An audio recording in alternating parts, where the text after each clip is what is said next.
요한계시록의 저자는 사도 요한입니다. 요한이 쓴 글들이 있죠. 요한 복음과 요한복음, 요한 1, 2, 3, 4 그리고 요한계시록 5개를 썼습니다. 알겠습니까? 요한복음은 예수 그리스도의 생애에 관한 것이고 요한계시록은 종말의 때에 있을 여러 가지 사건들에 관한 계시의 말씀을 마지막으로 기록한 거예요. 그래서 성경은 창세기로 시작해서 요한계시록으로 끝나는 겁니다. 그 이상의 글들은 없어요. 여기에 무엇을 더하거나 빼면 안 돼. 더하면 재앙을 더하신다 그랬고, 그렇죠? 빼면은 생명체에서 이름을 뺀다 그랬어요. 그래서 성경은 66권으로 완성된 책입니다. 알겠습니까? 지금도 누가 뭐 계시 받았다, 그 이단이에요. 지금 또 계시를 받으면, 레벨레이션을 받으면 성경을 써야 돼. 방울석 계시요. 그렇게 되면 이 이단이에요, 이단. 이해가 되십니까? 예. 지금 이미 계시된 말씀 우리가 illumination, 우리가 그 말씀을 이해할 수 있도록 성령께서 조명하시는 사역이 지금 이루어지고 있는 거예요. 이해가 되십니까? 예. 레벨레이션의 사역은 끝난 거예요. 영감을 주셔서 성경을 기록하게 한 사역은 끝난 것이고, 요한계시록으로 지금은 우리가 계시된 말씀을 주님께서 조명해 주셔야 돼. 우리 지난 시간에도 살펴봤지만 프로그레시브 일루미네이션 그래가지고 특별히 이 종말에 관한 예언의 말씀들은 기록될 당시에는 잘 이해를 못했지만 오히려 지금은 그렇잖아요. 이 예언의 말씀이 눈앞에 펼쳐지면 그 사건을 통해서 훨씬 더 요한보다도 요한계시록의 말씀을, 다니엘보다도 다니엘서의 말씀을 더 잘 이해할 수 있는 그게 프로그레시브 일루미네이션입니다. 성령께서 조명해 주시기 때문에 그렇습니다. 그런 때를 우리가 살고 있음을 기억할 수 있게 되길 바랍니다. 본서가 쓰여진 곳은 에게해의 반모섬입니다. 이게 반모섬이 여기 있고, 그 다음에 소아시아, 에서버도, 사빌라 7교회가 여기 있어요. 거기에서 에베소에서 멀지 않습니다. 그 항구에서 좀 떨어진 곳인데, 이곳에서 이 사도 요한이 유배를 당했는데, 도미티안 시대 때 기독교인들에 대한 본격적인 핍박의 와중에 유배를 당했는데 어느 날 주님께서 주의 날이라고 표현됩니다. 10절 한번 볼까요? 시작.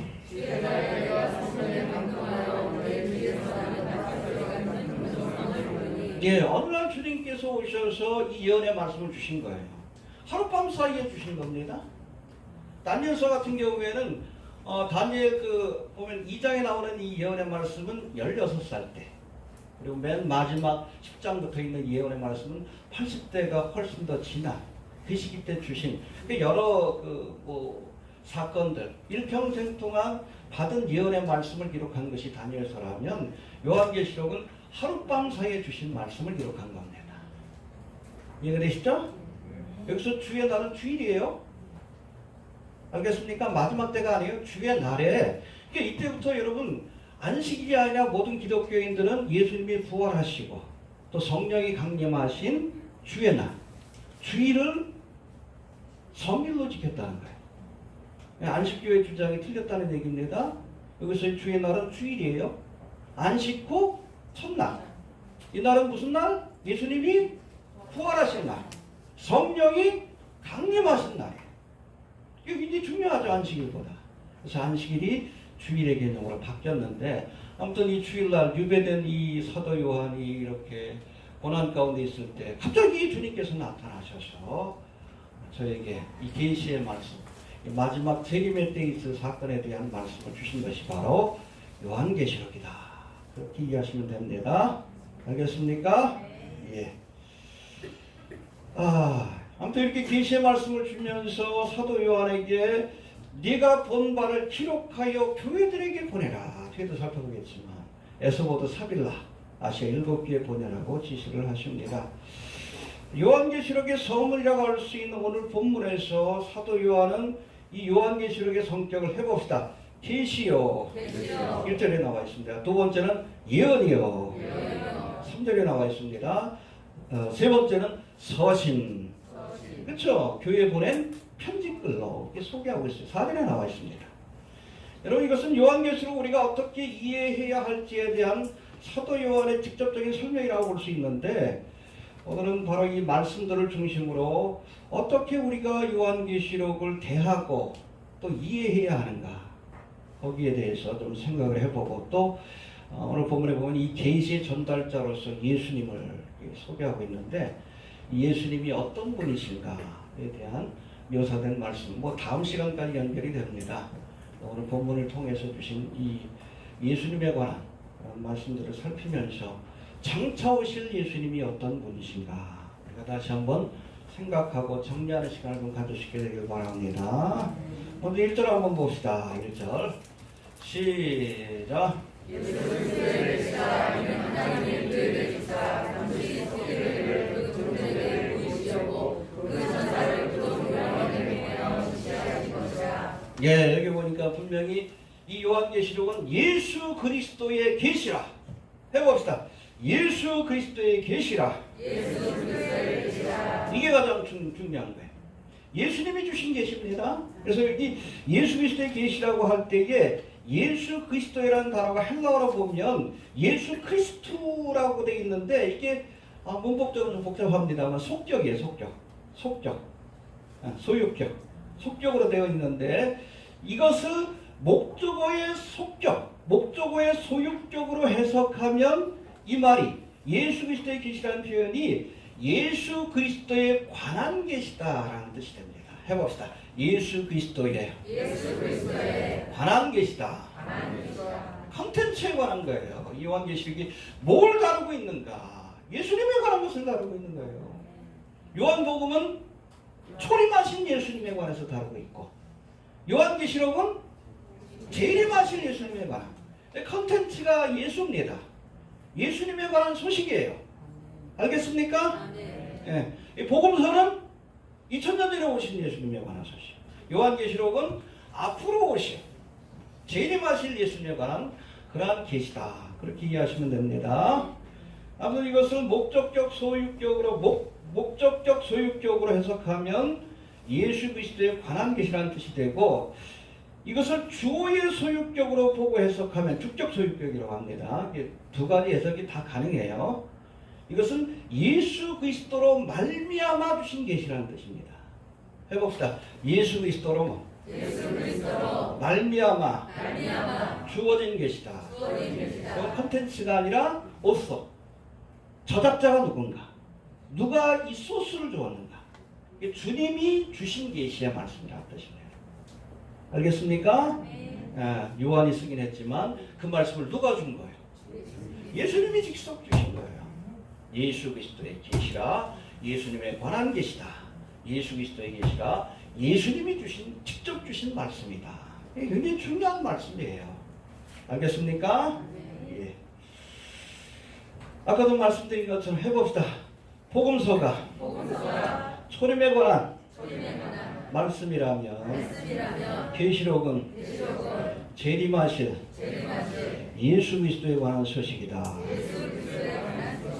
알겠습니까? 그래서 우리가 복음서만 보면 안 돼. 예수님에 대해서 우리가 온전히 알려면 요한계시록까지 봐야.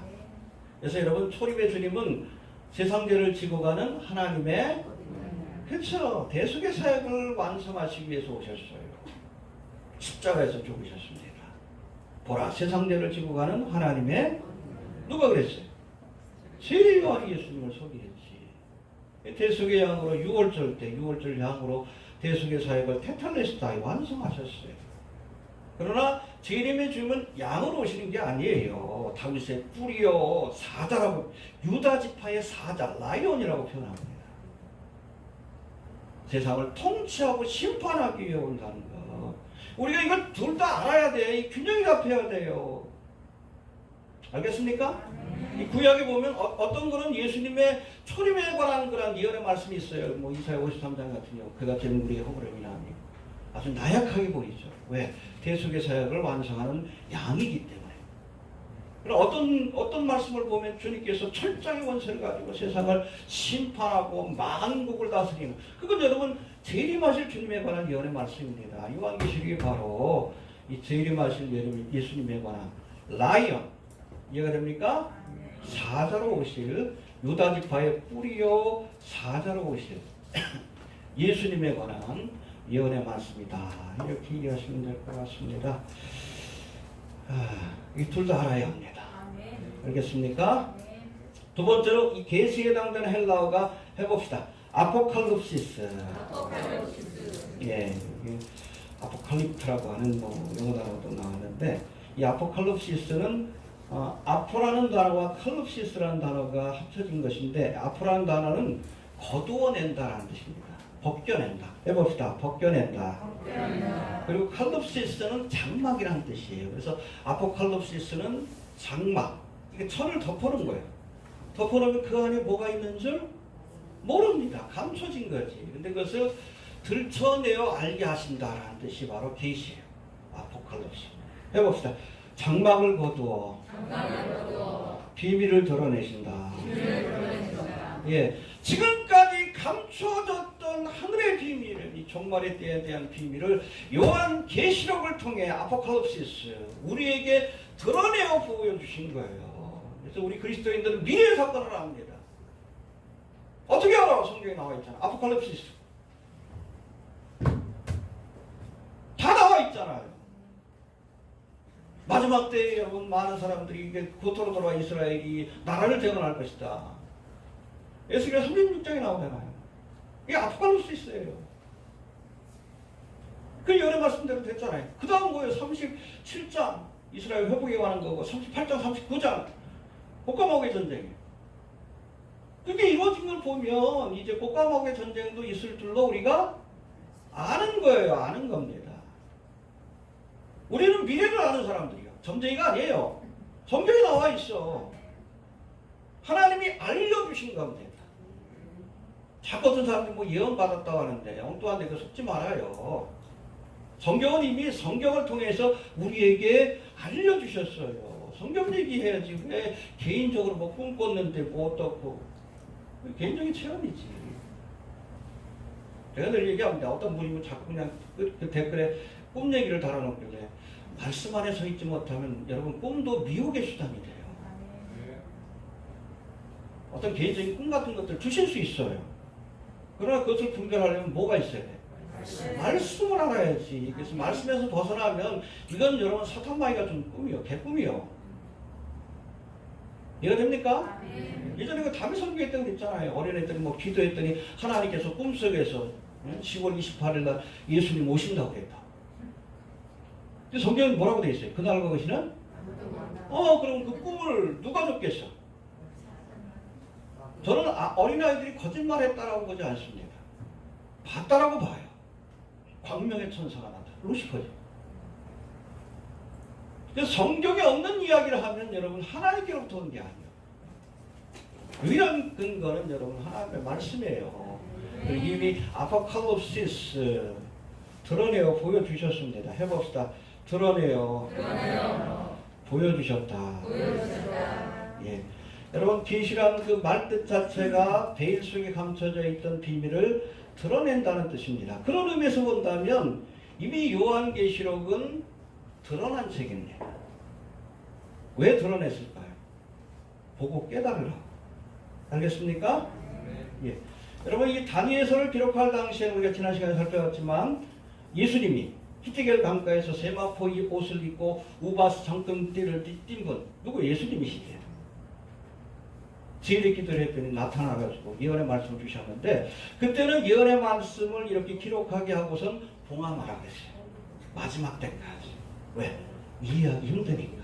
억지로 풀지 말고 봉함하라고 말씀합니다. 해봅시다. 말씀을 봉함하라. 아직 그 말씀을 해석하기에는 좀 무리가 있다는 거예요. 억지로 해석하지 말라는 거예요. 근데 여러분 요한계시록을 기록할 때는 사도 요한에게 뭐라고 합니까? 계시록 20장 10절에 보니까 인봉하지 말아라. 드러내요. 읽고 그 말씀의 의미를 깨닫기 위해서 애쓰라는 거예요. 왜요? 때가 가까웠기 때문에. 지금이 마지막 때이기 때문에 이 말씀을 인봉하지 말고 열심히 성경 보세요. 요한계시록 보세요. 알기 위해서야 합니다. 왜 요한계시록 강해를 안 해? 목사들이 스스로 인봉해버려. 이거 어려워. 어려우면 공부해야지. 공부하기 싫으면 목사하지 말아야지. 믿으면 안 돼. 최초로 믿어야지. 왜 통으로 믿어? 아니 초림에 관한 그 말씀만 전하면 어떡할 거요? 재림에 관한 말씀도 전해야지. 모르면 배워야지. 제가 늘 얘기하잖아요. 평신도들이 신학에 대해서 성경에 대해서 모르는 건 죄 아니에요. 목사가 모르는 건 죄요.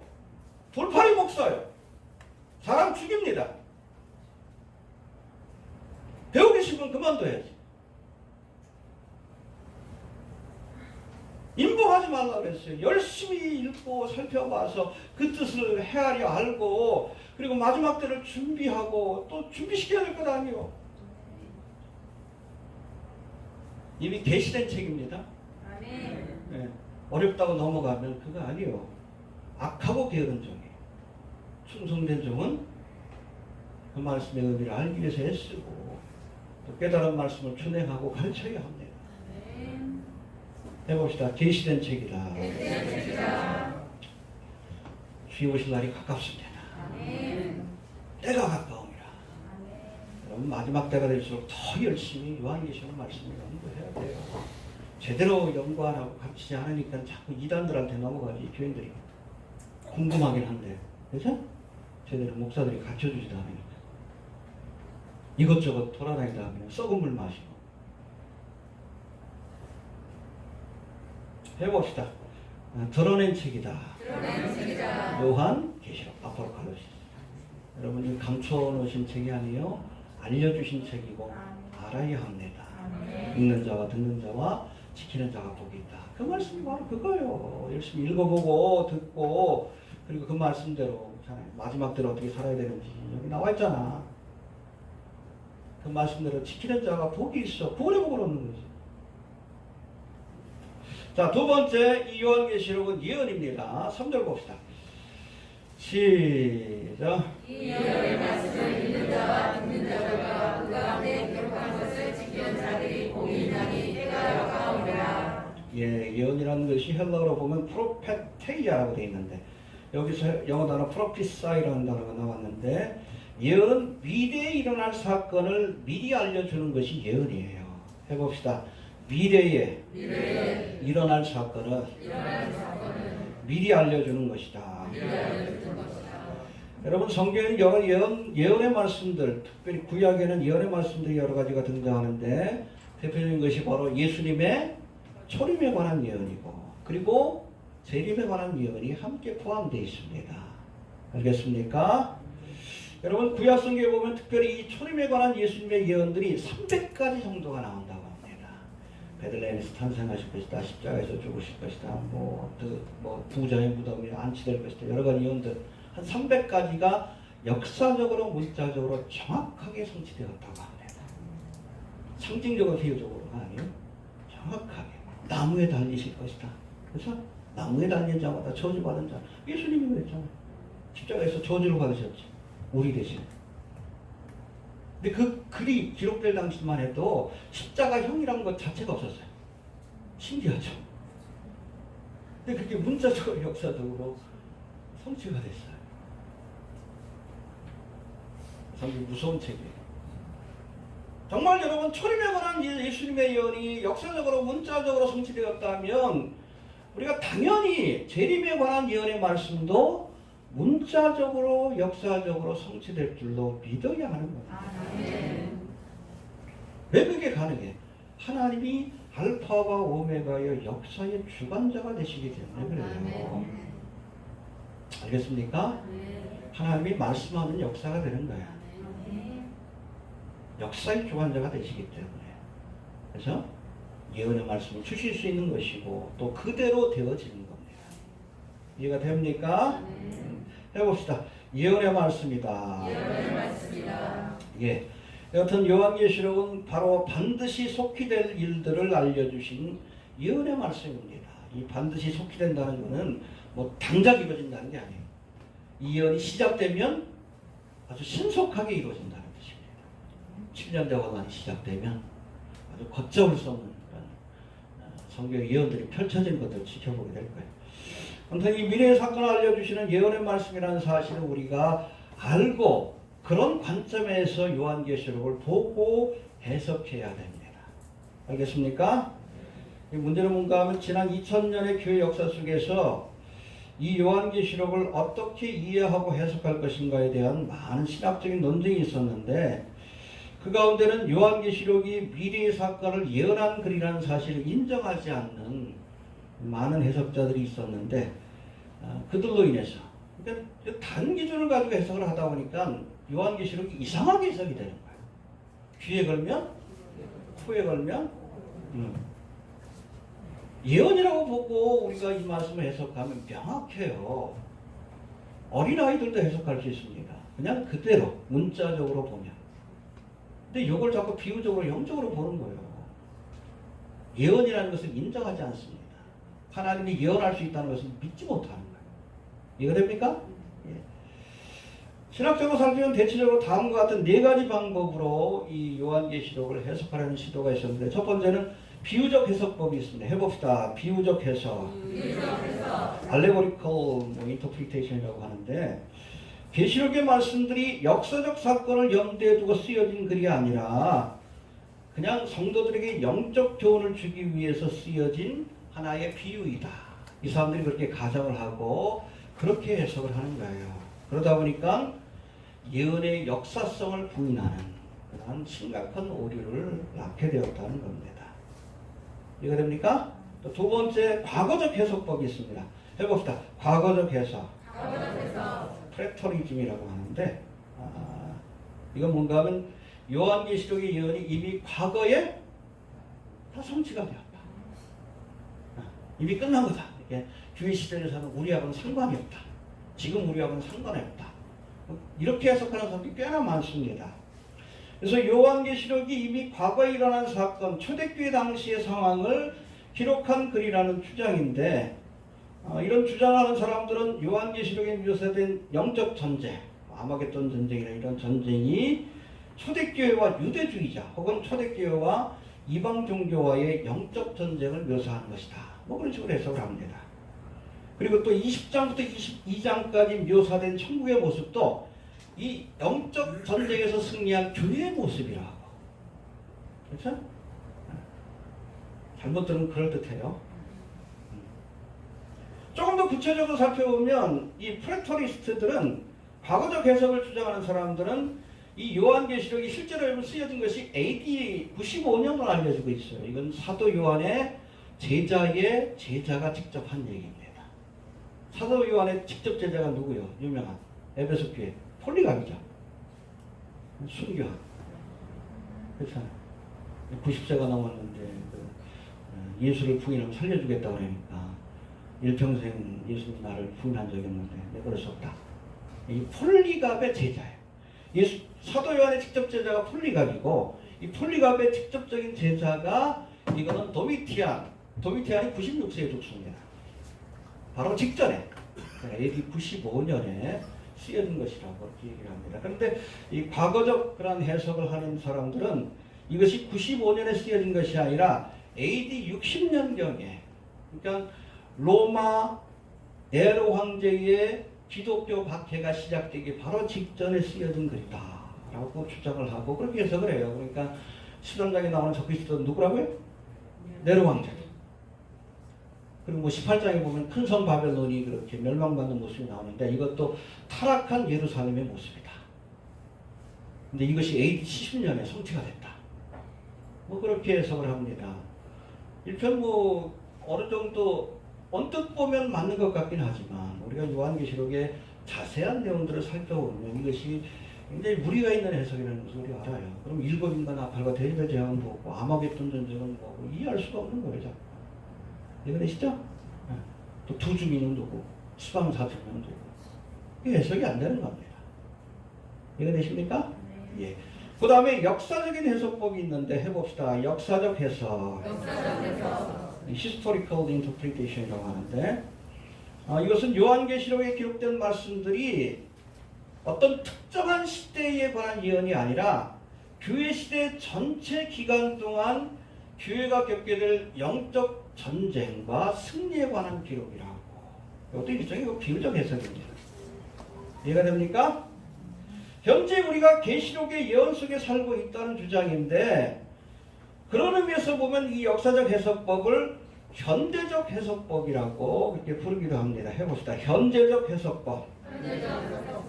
그리고 이 요한계시록의 예언은 영적 싸움이 예수님이 재림하실 때까지 지속될 것이다 라고 주장을 합니다. 이 역사적 해석법을 주장하는 사람들은 중요한 역사적인 사건이 발생할 때마다 이것을 끊임없이 요한계시록의 예언과 연관지어 해석하려고 애써왔어요. 그래서 유럽에서 나폴레옹이 등장을 해가지고 유럽 전역을 휩쓸었을 때 그때는 이 나폴레옹이 적고 있었다고 주장을 하고 2차 대전 당시에는 누가? 히틀러가 적고 있었다고 하고 그 종교개혁자들도 뭐 미래적 해석을 포기한 사람들이 많았는데 그 사람들은 교황이 적고 있더라고요. 그렇게 눈앞에 보이는 사건을 가지고선 요한계시록하고 연결시키려고 하는 그런 시도들이 있었다는 거예요.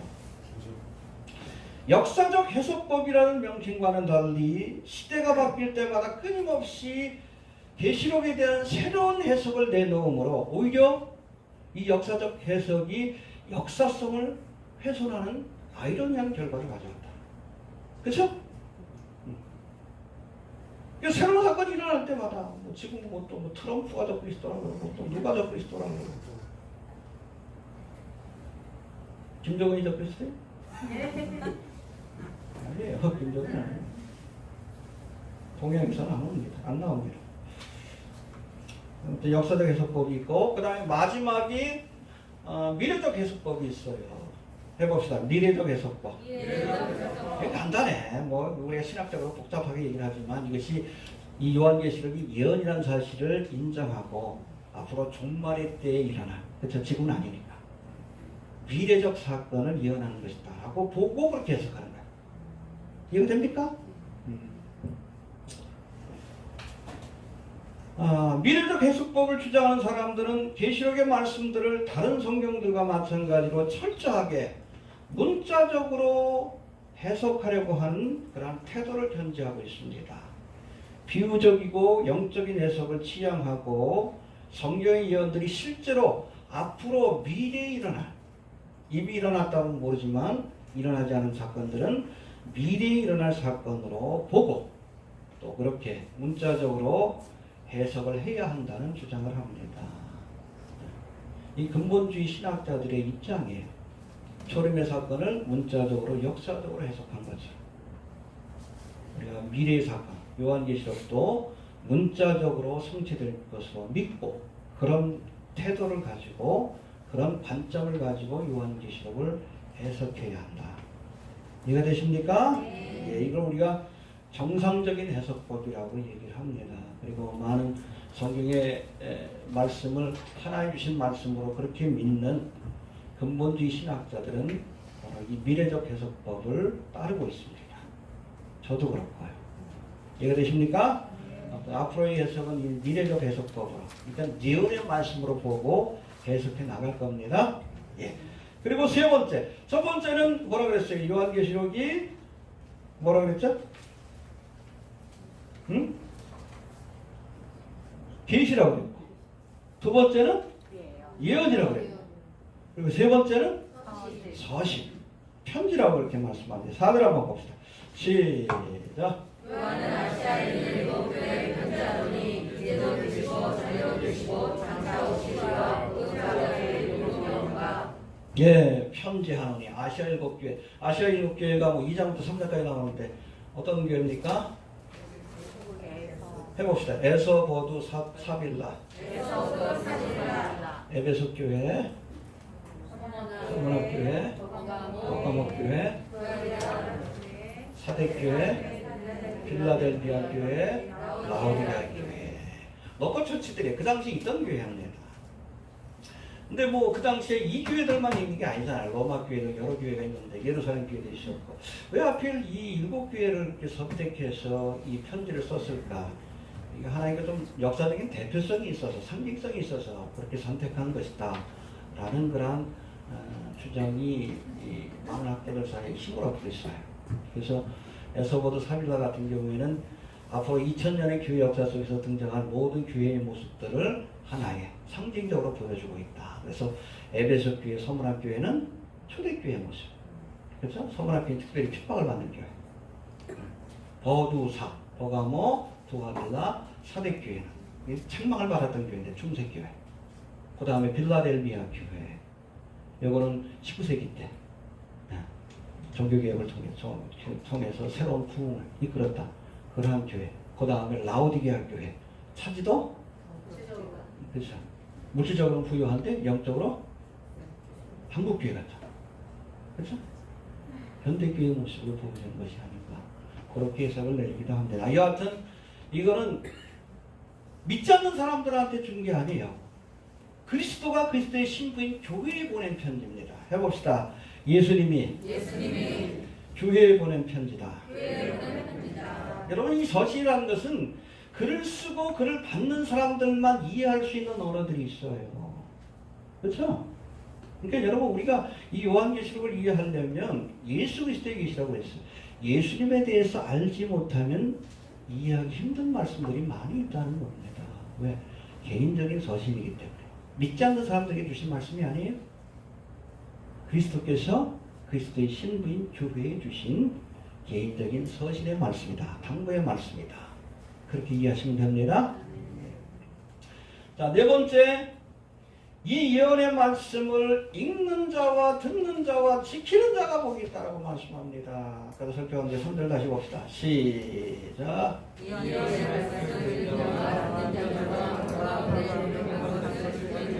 복이 있나니 내가 가까우리라. 예, 열심히 읽어야 돼. 열심히 들어야 합니다. 요한계시록 강해도 열심히 들어야 돼. 그런 사람이 복이 있어요. 그리고 지키는 자. 회개하라고 그랬으면 회개해야지. 마지막 때가 가까웠다 그러면 우리가 주의 오심을 예비해야지. 이게 지키는 거지. 근데 많은 교회에서 안 그러잖아. 그냥 창세기부터 이렇게 쭉 유다서까지 강의하고 나서 그 다음에 또 창세기로 넘어가잖아요. 요한계시록 강의하려고 하잖아. 읽으려고 하지 않습니다. 어떤 목사는 너무 알려고 하지 말라. 왜 그래요? 자기가 몰라서 그래요. 뭘 알려고 하지 마. 예수님은 알아야 된다고 했는데. 읽는 자와 듣는 자와 지키는 자가 복이 있다고 그랬잖아요. 안 읽는 사람이 복이 있다고 그랬어요. 화가 있지. 우리 옛말에 그런 말이 있죠. 유비무한, 무비요한. 우리가 환난과 심판의 때가 다가온다는 것을 우리가 알아야 준비하고 이 환난의 때를 면할 수 있는 거예요. 알아야 준비할 수 있습니다. 해봅시다. 알아야 준비할 수 있다. 종말과 심판의 때에 대해서 우리가 알아야 우리가 어떻게 이 환난의 때를 피할 수 있을지도 깨닫고 준비할 수 있는 거예요. 그래서 읽는 자와 듣는 자와 지키는 자가 복이 있다고 말씀합니다. 평소 우리가 쓰나미에 대해서 잘 알아야, 그렇잖아요. 지진이 일어나고 나면 이 쓰나미가 올 수 있다. 그리고 특별히 해안가 같은 경우에 쓰나미가 오기 전에 징조가 나타나죠. 어떤 징조? 바다에 물이 쫙 빠져요. 예전에 뭐 2011년인가 일본 대지진 때도 그 장면이 나오더라고. 바닷물이 쫙 빠져. 이 철없는 사람들은 들어가. 조개 잡으려. 이 스트레가 다 죽는 거예요. 근데 우리가 그 징조가 무슨 의미인지를 알면, 요한계시록을 알아야지. 마지막 때의 징조가 뭔지 알아야지. 아는 사람은 어떻게? 그 순간에 차도 언덕으로 도망가는 거지. 조금만 높은 데 올라가도 살 수 있는 거예요. 파도 높이만큼만 올라가도. 근데 철없는 사람은 그냥 조개 잡겠다고 들어갔다가 다 죽는 거예요. 알아야 돼요, 알아야 돼요.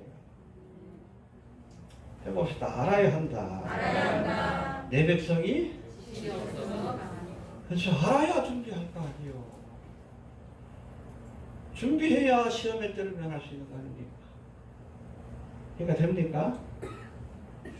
지난주에 어떤 청년 하나가 블로그 댓글에다가 어느 목사의 글을 링크해놨어요. 제가 들어가지 못했어요. 곧바로 삭제를 해가지고. 근데 이 목사가 우리 블로그하고 또 저를 비판하는 글을 올린 것 같아요. 대충 내용을 들어보니까. 그 양반이 뭐라고 하냐면, 이 마지막 때를 알리는 글이 오히려 성도들의 마음을 불안케 하고 정상적인 믿음 생활을 하기 힘들게 만드니까 아주 위험한 거니까 읽어보지 말라고. 기가 막히죠? 여러분, 적에서 쓰나미가 밀려오는데 불안함을 느끼는 것이 정상적인 거예요. 이해가 됩니까?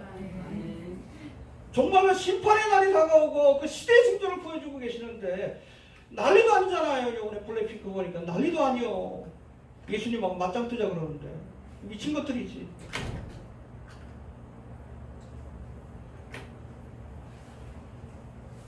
그거 보면 불안해지니까 보지 말래.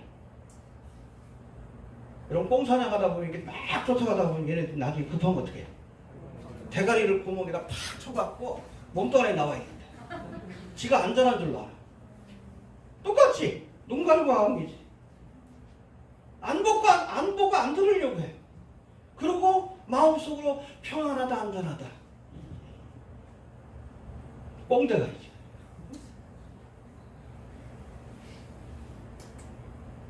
알아야 여러분 피할 것 아니에요. 준비할 것 아니에요. 그런 목사들이 어떤 목사? 평안하다, 안전하다. 쓰나미가 밀려오는데 괜찮아. 세월호 똑같잖아요. 손자. 응? 나가지 말라고 그냥 머물러 있으라. 지만 도망가. 미친놈이지. 세월호 손자가 갖고 가고 있어. 평안하다, 안전하다. 배 안에 머물러 있으라고. 지는 도망가고 있어. 빨리 깨워야죠. 정신 차리라고. 주님 오시려고 갔다고. 이러고 있을 때 아니라고. 자고 있으면 깨워야 되는데, 잠자는데 방해하지 말고. 괜찮아, 잘 되는 거야. 하나님의 존엄한 심판이 내려져. 파수꾼의 자격이 뭐예요? 저쪽에 적이 오면 나팔을 불어서 깨워야 돼. 근데 저쪽에서 적이 오는데, 잠자는 사람들 깨어나면 안 되지. 그냥 가만히 쳐다보고 있어. 쳐서 죽여야 돼요. 목을 잘라서. 그런 파수꾼은. 메가다가 유명한 얘기를 했잖아요. 전투에 실패한 장교는 용서할 수 있어도 경기에 실패한 장교는 용서할 수가 없다. 파수꾼의 역할을 제대로 못하면 죽입니다. 목사가 해야 할 일이 파수꾼이에요. 깨워야지. 이런 얘기 하지 말라고. 블로그 보지 말라고. 불안해진다고. 편안하게 자라고. 미친 것이지. 하나님 앞에 그 심판을 어떻게 받을까? 제가 블로그 사역을 왜 하는 줄 아십니까? 하나님이 알려주셨어요. 그래서 성경에 뭐라고 했어요? 보고 들은 것은 말하지 않을 수 없다. 문둥병자 그랬잖아요. 아수르의 대군이 물러가고 음식이 남아있는데 사마리아 성 안에 있는 사람들이 굶어 죽고 있어요. 처음에 그 음식을 먹고 막 봄으로 숨지다가도 문득 생각이 듭니다. 오늘날 우리가 좋은 소식, 기쁜 소식이 있는 날이거나 그렇잖아요. 우리가 이 기쁜 소식을 전하지 않으면, 말하지 않으면 화가 임할 것이다. 깨달았으면 전해야 합니다. 그래서 블로그 사역이 시작이 된 거예요. 제가 심판을 받을까 봐 두려웠어요. 그렇잖아요. 종말의 때가 다가오고 있다는 걸 우리가 알았으면 전해야 되는 거예요. 읽는 자와 듣는 자와 지키는 자가 복이 있다. 열심히 또 알려야 합니다. 알겠습니까? 다섯 번째, 이제는 5절부터 8절까지의 말씀을 통해서 이제 요한계시록의 주인공이요, 또 요한계시록의 전달자이기도 하신 예수님에 관해 소개한 말씀, 아마 다음 주와 같이 이렇게 연결이 될 겁니다. 그 말씀들을 잠깐 한번 살펴봅시다. 먼저 5절 한번 봅시다. 시작.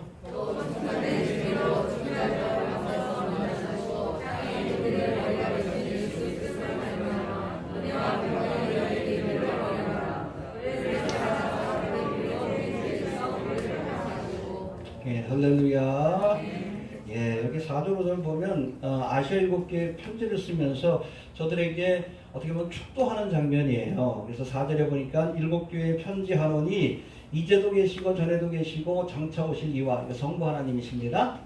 성부와 그 다음에 그 보좌 앞에 7영과 이게 성령이에요. 성부와 성자와 그리고 5절부터는 성자입니다. 성령과 성자. 예수 그리스도에 관한 묘사입니다. 근데 예수님 충성된 증인이요 쭉 이렇게 쭉 하고선 그다음에 뭐라고 돼 있어요? 예수 그리스도로 말미암아 은혜와 평강이 너희에게 있기를 원하노라. 축도한 거예요. 축도하고 시작한 겁니다. 사도 요한이 성부와 성자와 성령의 이름으로, 아니 성부와 성령과 성자의 이름으로. 그러면서 이 5절부터는 예수님에 대해서 소개하는데 첫 번째는 충성된 증인이라고 말씀합니다. 해봅시다. 충성된 증인. 증인은 여러분 하나님의 뜻을, 말씀을 전하는 사람입니다. 공생 기간 동안에 열심히 하셨잖아요. 산상수훈, 감람산 강화를 통해서 하나님의 말씀을 열심히 가르치셨고 그걸로 끝난 게 아니에요. 다시금 사도 요한에게 나타나서 재림에 관한 말씀도 증거해 주신 겁니다. 할렐루야. 여러분 충성된 증인이 되려면 하나님 주신 말씀을 다 전해야 돼. 일부분만 전하면 안 돼. 복음서만 가르치면 안 돼. 뭐까지? 계시록까지. 초림에 관한 요한의 말씀만 가르치면 안 돼요. 요한계시록까지 가르쳐야 그래 충성된 증인이지. 다 가르쳐야지. 자기 마음에 드는 것만 가르치면 어떡해. 이거 됩니까? 창세기부터 계시록까지 다 가르쳐야 되는 거예요. 요한계시록은 안 가르쳐. 충성된 증인이 아니에요. 악하고 게으른 적이지. 알겠습니까? 목사는 다 가르쳐야 돼요. 예수님 그랬어요. 초림에 관한 요한의 말씀뿐 아니라 공생기간 동안의 말씀 가르쳤지만 그걸로 끝나지 아니하시고 마지막 괜찮아요. 종말과 재림에 관한 말씀도 증거해 주신 겁니다. 그게 faithful witness, 충성된 증인입니다. 그래야 되는 거예요. 요한계시록 가르치지 않은 건 충성된 증인이 아니에요. 목사들 회개해야 합니다. 10년 동안 사역해도 정신 못 차리는 목사들 많은데 전 10년 동안 가르쳤어요. 드럽지는 면제를 했어요. 하나님 앞에 심판받기 싫어서 이 사역합니다. 충성된 증인이 되어야 되겠죠. 창세기, 유다서까지 가르치고 요한계시록 넘어간 아니요. 요한계시록까지 가르쳐야 충성된 증인이죠. 해봅시다. 충성된 증인이시다. 충성된 증인이시다. 알겠습니까? 예, 두 번째 5절에 나와 있는데 죽은 자 가운데 먼저 나시니라고 소개합니다. 해봅시다. 죽은 자 가운데 먼저 나시니. 이게 뭐예요? 부활의 첫 열매가 되신다. 우리 지난 시간에 살펴봤죠? 이스라엘 추수는 세 단계에 걸쳐서 이루어지게 된다. 첫 번째 첫 열매. 요거는 배 가지고 누구에게 드리는 거예요? 하나님께 바치기예요. 예수님이 부활의 첫 열매. 그리고 이 첫 열매를 거두고 나면 곧바로 본격적인 열매를 거두는 본 추수가 시작이 돼요. 이게 뭐예요? 교회의 휴거의 사건입니다. 오실 겁니다. 네. 이게 두 번째 추수예요. 두 번째 부활의 사건이에요. 그리고 이것이 끝나고 나면 뭐예요? 이삭 죽기가 있어요. 다 거두지 말라고 했어요. 주님께서. 구약에도 보면 누구를 위해서 남겨둬라? 나그네와 고아를 위해서, 과부를 위해서, 사회되는 약자를 위해서. 그것이 바로 마지막 이삭 죽기, 마지막 추수입니다. 그래서 부활의 사건도 세 단계를 거쳐서 나타나는데 첫 번째 첫 열매를 거두는 추수, 예수님이십니다. 두 번째 본격적인 추수, 교회 휴거 사건. 그 다음 세 번째 이삭 죽기는 뭐예요? 그렇죠. 예수님이 지상재림할 때에 환난 성도들이 또 구약의 성도들이 부활의 사건에 참여하는 아무튼 이 세 단계의 추수 사건이 일어날 것인데 주님께서 첫 열매가 되신다는 그 말씀입니다. 해봅시다. 주님께서 부활의 첫 열매가 되셨다. 예, 그 다음에 우리 5절 다시 한번 봅시다. 시작.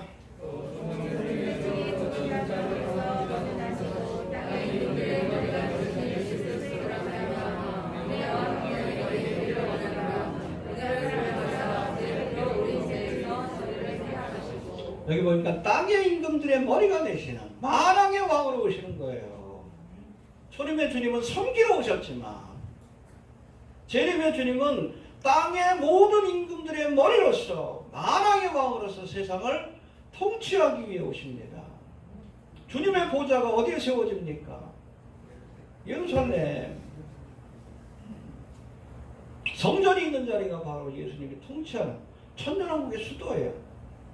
우리도 주님과 함께 그 통치에 참여하게 될 겁니다. 이해가 됩니까? 아까도 말씀드렸지만 성경에 묘사된 예수님의 모습은 양과 동시에 사자예요. 초림의 주님이 양으로서 오셨다는 재림의 주님. 여러분 사자는 뭐예요? 백수의 왕이요. 세상을 다스리게 오신다는 것을 우리가 꼭 기억할 수 있게 되길 바랍니다. 그 다음에 5절 다시 한번 봅시다. 맨 뒤에 다시 한번 읽어봅시다. 시작. 또 중상된 중전으로 주자 발견 주님께서 먼저 나시고 만왕의 그들의 머리가 되신 예수 그리스도의 말미암아 은혜와 평강이 너희에게 있기를 원하노라. 우리를 사랑하사 우리 죄에서 우리를 해방하시고 예, 주님께서 우리를 사랑하사 우리를 죄에서 해방시키셨다. 뭐를 통해? 십자가를 통해. 십자가에서 피 흘려 죽으심으로. 할렐루야. 요한복음 3장 16절에 뭐라고 합니까? 하나님이 세상을 독생자를 주셨습니다. 하나님이 세상을 너무 사랑하셔서 나를 너무 사랑하셔서 예수님을 내어주신 거예요. 십자가에 죽기까지. 또 예수님은 나를 너무 사랑하셔서 자기의 목숨을 내어주신 겁니다. 그래서 우리가 영생과 구원의 선물은 거저 주시는 선물입니다. 너희가 그 은혜로 인하여 믿음으로 말미암아 구원을 얻었나니 이것이 하나님의 선물이라. 돈 주고 받는 게 아니에요. 우리 행함과 공로로 우리가 구원받는 게 아닙니다. 하나님 주신 선물을 그냥 받기만 합니다. 여기에 뭘 더하면 안 됩니다. 율법주의자가 되면 안 돼요. 해봅시다. 거저 주시는 선물이다. 근데 우리 편에서는 공짜지만 예수님께서는 자신의 생명을 내놓았다는 것을 우리가 알아야 돼요. 왜 거저 주십니까? 그 값은 우리가 치를 수가 없기 때문에 그래요. 너무나 비싸니까 공짜로 선물로 주시지 않으면 받을 수가 없어. 누구도. 의인은 없나니 공짜로 주실 수밖에 없는 거예요. 그렇지 않으면 구원받을 인생이 아무도 없어. 모든 사람이 죄를 범하였으며 하나님의 영광이 되지 못하였다. 거저 주실 수밖에 없는 겁니다. 오직 은혜, 오직 은혜. 은혜가 뭐예요? 공짜로 주시는 선물이라는 뜻이에요. 내가 그 은혜로 말미암아 주님께서 선물로 구원의 은혜를 주셨습니다. 왜? 사랑하시어서. 이해가 되십니까? 예. 그 다음에 5번째 6절 한번 봅시다. 시작.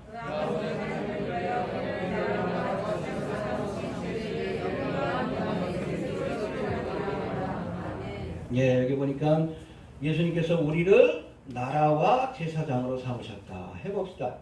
나라와 제사장으로 삼으셨다. 킹제임스 버전에 보면 이 나라가 킹스라고 되어 있어요. 그러니까 우리를 왕과 제사장으로. 우리는 모두가 왕 같은 할렐루야. 특별히 앞으로 세워질 하나님의 나라에 천년왕국에 주님과 함께 통치에 참여할 겁니다. 알겠습니까? 왕은 다스리는 자고 그리고 제사장은 영적인 지도자인데 왕이 통치하는 사역이 본업이라면 제사장의 본업은 뭐요? 제사 드리는 거죠. 가장 중요한 게 제사 드리는 거예요. 우리 그리스도인들이 해야 할 하나님 앞에 해야 할 가장 큰 중요한 일은 왕 같은 제사장인데 제사 드리는 거예요. 예배 드리는 겁니다. 그렇죠? 예수님께서 마르다와 마리아를 보시고 뭐라고 했어요? 마르다는 예수님 오셨다고 그러니까 부엌에서 열심히 음식 준비했어요. 근데 마리아는 뭐 했어요? 그 발 앞에 무릎을 꿇고 앉아가지고 말씀을 들었어요. 예배 드린 거지. 마르다가 그냥 심통이 났지. 마리아로 하여금 좀 부엌에 와서 나를 좀 도와주게 하라고. 근데 예수님 뭐라고 합니까? 야, 그냥 대충 차려라. 한두 가지만 있어도 괜찮다. 이 마리아는 좋은 것을 택하였으니 빼앗기지 아니하리라. 여러분 예수님 앞에 대접할 수 있는 가장 큰 대접은 음식 여러분 이렇게 해드린 게 아니에요. 그 발 앞에 무릎 꿇고 예배하고 말씀을 듣는 거예요. 목사 입장에서도 그래요. 열심히 부엌에서 일하시고 뭐 선물 주시는 분보다 꼬박꼬박 예배 시간 나와서 말씀 들어주시는 분들이 제일 고마워. 예수님도 똑같을 거예요. 제사장의 가장 큰 사명은 제사 드리는 거예요. 여러분 신천신지 예루살렘 우리가 새 예루살렘에 가서 하는 일이 뭐예요? 주님을 찬양하고 예배하는 거지. 알겠습니까? 신령과 진정으로 예배하는 자를 찾으신다. 수가 성령이 그랬잖아. 아우 당신은 선지자입니다. 우리 조상들은 이 그리심산에서 예배를 드리는데 그렇죠? 사마리아 사람들이 당신들은 유대인들은 저 예루살렘에서 예배를 드리지 않습니까? 어디서 예배 드리는 게 맞습니까? 여기서 저기서 예배 드릴 것이 아니라 신령과 진정으로 예배할 때가 되는 하나님께서는 신령과 진정으로 예배하는 자들을 찾으시느냐. 할렐루야. 예배 자리는 없어요. 하나님이 가장 기뻐하시는 일입니다. 나는 주님을 위해서 아무것도 한 일이 없어. 아니요. 예배 시간에 나오는 게 하나님을 위해서 가장 기뻐하시는 일이에요. 지금도 신령과 진정으로 예배하는 자들을 찾으신다고 했어요. 뭐 코로나19 사태 때문에 저거 했지만 예배를 좀 멈추지 않았던 이유도 그겁니다. 가장 기본적인 일이고 가장 중요한 일이기 때문에 그래요. 교회는 예배 공동체입니다. 우선적인 일이에요. 선교는 두 번째 일이고 하나님께 영광 돌리는 것이 첫 번째 일이에요.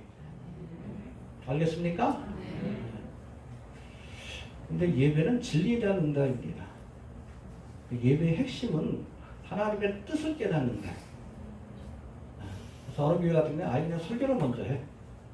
그리고 나서 그 깨달은 말씀에 대한 찬양과 기도를 드립니다. 어찌됐든 마리아처럼 열심히 주님의 말씀을 듣고 예배하는 것, 뭐 이렇게 함께 모여 예배하는 시간도 있지만 개인적으로도 주님을 좀 가까이 하고 친근히 하는 신령과 진정으로 예배함으로 주님을 기쁘게 할 수 있는 제사장들이 되시길 바랍니다. 우리를 제사장으로 삼으셨다. 이해가 되십니까? 그다음에 7절 한번 봅시다. 7절 시작.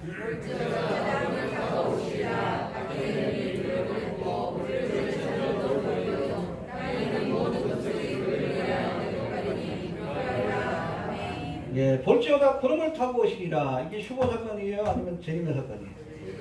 재림의 사건이죠. 어떻게 알 수 있습니까? 각인의 눈이 그를 볼 것이에요. 모든 사람이 지켜본다는 거예요. 휴거 사건은 비공개적인 사건입니다. 그래서 갑자기 하나님께서 그리스도의 신부를 데려가시는 사건이에요. 세상은 혼란에 빠지게 될 겁니다. 비밀 쓰는 사건. 그러나 여러분 재림은 공개적인 사건이에요. 왜? 세상을 심판하고 다스리기 위해서 공개적으로 다 볼 거예요. 각인들이. 그를 보겠고 그를 찌른 자들도 볼 것이고 유대인들이죠. 땅에 있는 모든 족속이 그를 인하여 애곡하리라. 왜? 심판의 날이 다가옵니다. 회개하지 않는 자들은 무섭고처럼 하신 심판의 주를 통곡 가운데 맞이할 수밖에 없다는 걸 기억해야 합니다. 얼마나 무서운 사건이에요. 오셔서 뭐합니까? 포도주 틀에 심판을 내리시다. 밟아버리시잖아요. 말굴레까지 피가 찰 정도로. 특별히 예루살렘 주변으로 이렇게 모인 대적하는 자들을 주님께서 밟아버리시잖아요. 저 그리스도와 그 거짓 선자를 지옥불에 던지시고 사탄을 무적에게 던져서 천년 동안 가두시고 가장 두려운 소식이에요. 여러분 예수님의 재림에 관한 소식은 우리 예비된 성도들에게는 구원받은 자들에게는 너무나 좋은 날이에요. 너무나 좋은 날. 혼인제식이 시작되는 날이에요. 구주를 생각만 해도 내 마음이 좋거든. 주님을 뵙는 날이에요. 그러나 여러분 주님을 대적하고 주님의 뜻을 거역하고 지금도 그렇잖아. 여러분 K-pop 봐봐요. 얼마나 사악합니까? 하나님을 대적하고 블랙핑크 내가 안 쓸라 그랬어. 하나님을 공개적으로 대적하는 그런 뮤비들을 만들어 놓잖아. 엔타이 크라이스트 얼마나 예수 그리스도를 경멸하고 그러는지 몰라요. 맞짱 뜨자 그러잖아. 옛날에 나를 하나님 쫓아냈어? 나하고 맞짱 뜨자. 그런 내용이야. 안 그런 게 없어, 안 그런 게. 얼마나 사악합니까? 정치권에서도 지금 뭐 포괄적 차별금지법 그래가지고 하나님을 대적하는 정책들 동성애 확산시키겠다는 것 아니에요. 이 바퀴벌레 같아. 밟아도 그냥 어디서 기어나와. 지난번 그 이태원 그 사건 그때 한번 저거 했으면 잠잠할 만도 한데 또 기어나와. 또 밟아야 돼. 그나마 뭐 순복이 이영훈 목사가 좀 목소리 내기 시작했더라고. 목사들도 대형교 목사들 목소리 내야 돼. 이건 정치적인 이슈가 아니에요. 영적인 이슈이기 때문에. 자꾸 이게 정치적인 이슈로 이렇게 몰아가면은 교회가 오히려 공격을 당합니다. 근데 진리에 관한 문제이기 때문에 타협하면 안 돼요. 좌판이 우판이 그거 따지는 거 아니에요. 박근혜도 그랬죠. 황교안이도 그랬고. 그 권좌에 앉으면 그림자 정도의 영향력에서 벗어날 수 없으니까 그 짓들 하는 거예요. 그래야 돈과 명예 권세를 주니까. 하나님이 미워하는 짓만 하면 부자 됩니다. 출세할 수 있어요. 왜냐하면 저그리스도 세력들이 지금 세상을 장악하고 있기 때문에. 그리고 지옥반이다. 이들을 심판하기 위해서 주님께서 오실 겁니다. 예. 그 다음에 마지막으로 우리 8절 보고 마칩시다. 시작.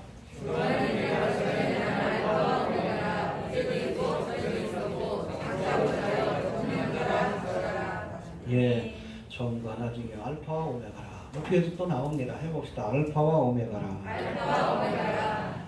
헬라어의 첫 글자가 A에 해당되는 것이 알파고 영어로 Z에 해당되는 것이 오메가예요. 알파와 오메가가 된다는 것은 처음과 나중, 역사의 주관자가 되신다.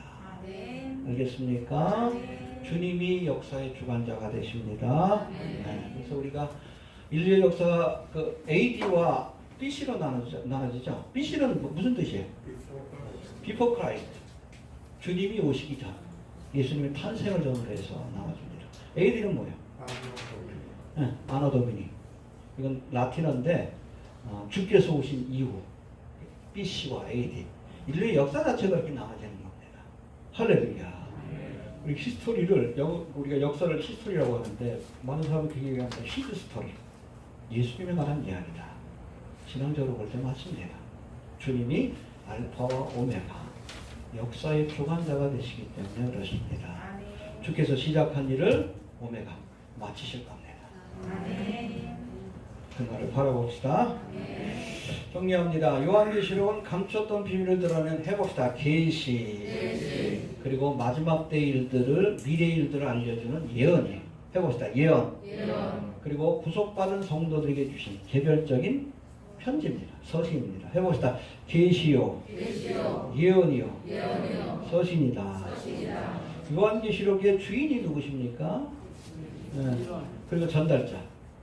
컨텐츠가 예수 그리스도고 그것을 전해주신 분도 예수님이십니다. 그러니까 예수 그리스도를 중심으로 해서 요한계시록 풀어야 돼요. 저 그리스도가 주인공이 아니에요. 예수님이 주인공입니다. 그 들러리요. 저 그리스도는 예수님의 등장을 위해서 연극 무대도 그렇잖아요. 못된 무대 막 하다 결국엔 주인공이 나타나서 삭스러워진다. 이 요한계시록. 예수님이 주인공이 되십니다. 역사의 주관자가 되시기 때문에 그래서 이 예언의 말씀을 보고 듣고 지키는 자가 복이 있다고 했어요. 열심히 읽읍시다. 더 보려고 믿지 말고 어렵다고 그냥 피하지 말고 열심히 듣고 읽고 또 그 경계의 말씀을 지키는 자 그런 사람에게 시험의 뜰을 면하는 복이 주어질 수 있습니다. 지금 봅시다. 주신 말씀 붙들고 잠깐 기도합니다. 아버지 하나님, 오늘부터 이 요한계시록의 말씀 우리가 다시 한번 살펴봅니다.